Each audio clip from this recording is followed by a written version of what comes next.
Let's get back to politics now. Speaker John Boehner gets a clean debt ceiling past the House, but immigration activists are declaring war and demanding reform. That's the topic. It's what we're going to take to the agenda panel right now. Zelina Maxwell is a political analyst and Grio.com contributor. Amanda Terkel is senior political reporter at the Huffington Post. And Victoria DeFrancesco Soto is an MSNBC contributor, also a professor of University of Texas, professor at the University of Texas at Austin. All right. It's a mouthful. Zelina, let me start with you here. I want to read some advice. You remember this article from Bill Kristol. This is from his memo to the House GOP. This was in the Daily Standard. I believe this was about a month or so ago.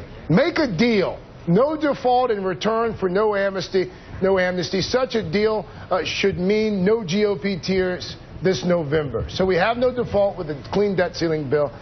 What might this mean for immigration reform? Or will it mean anything at all for comprehensive immigration reform? You know, I wish I could be more optimistic, but I don't think this really means anything for immigration reform because John Boehner has said most recently that they don't trust the president to enforce immigration should it pass, which, if you're living in reality, that's completely ludicrous. There's been 2 million deportations. There's more enforcement on the border than ever before, and the number of agents on the border is at a 40-year high. And so the GOP, every new day, there's a new excuse.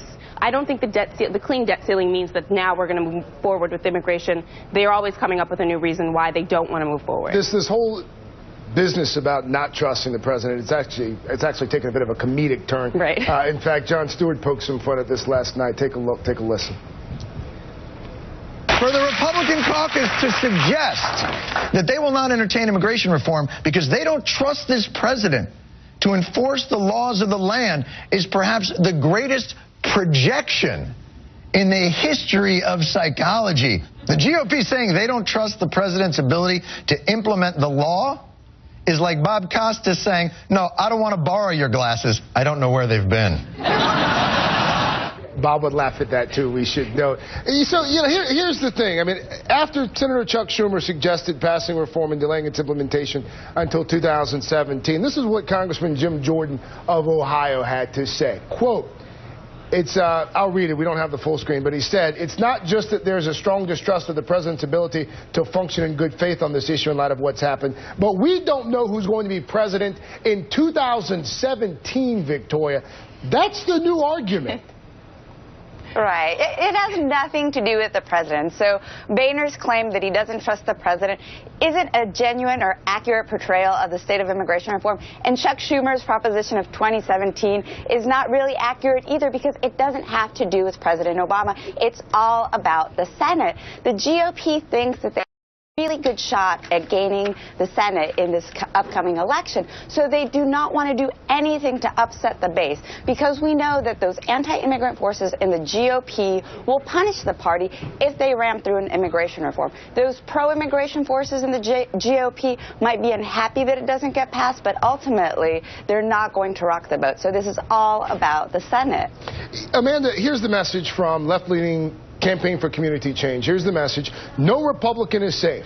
From now on, any lawmaker who does not support comprehensive immigration reform should expect relentless and constant confrontations that will escalate until they agree to support immigration reform.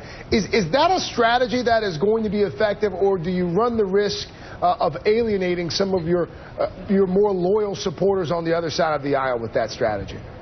Well, they're going to keep that up in 2014 and into 2016 with the presidential elections. But here's the problem in the House, including for many immigration supporters on the Republican side, is that the Republican caucus cannot agree on what it wants. I mean, they couldn't even agree on the one thing that they wanted to ask for in exchange for raising the debt ceiling. Was it going to be blocking Keystone? Was it going to be restoring military benefits, which is incredibly popular? They could not agree on that. And that's why this does not bode well for immigration reform, because immigration reform is far more complicated. Sure, they can agree on a broad set of principles, but when it gets down to governing, that's where they're running into problems, and that's the problem for even some of these Republicans who do want to see immigration reform. Zelina, Amanda, Victoria, big thanks to all of you. Do appreciate your time. The agenda panel today. We will be right back.